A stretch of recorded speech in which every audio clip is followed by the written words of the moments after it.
جس میں یہ انسان کہ یہ تو بس آدمی کا کلام ہے، خدا کا نہیں، عنقریب جہنم میں اسے جھونک دوں گا اور تم کیا جانو کہ جہنم کیا ہے، وہ نہ باقی رکھے گی نہ چھوڑ دے گی، اور بدن کو جلا کر سیاہ کر دے گی، اس کو 19 فرشتے مطمئن ہوں گے۔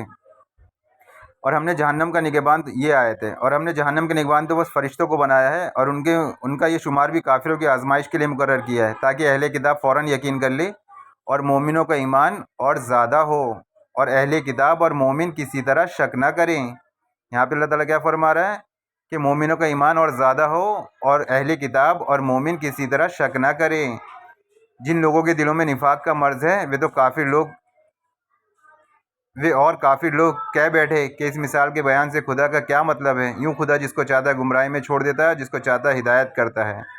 تو میرے مومن بھائیوں سے اور مسلمان بھائیوں سے اور اہل کتاب جو پہلی کتابیں پڑھتے ہیں، ہمارے نان مسلم بھائیوں، چاہے یہودی چاہے عیسائی کوئی بھی ہو، شک نہ کریں، بے شک اللہ کا کلام سچا ہے۔ تو ان کو تو اپنی بکواسوں میں پڑا رہنے دو، انشاءاللہ اللہ قیامت کے دن فیصلہ کر دے گا۔ چلیے، السلام علیکم ورحمۃ اللہ وبرکاتہ۔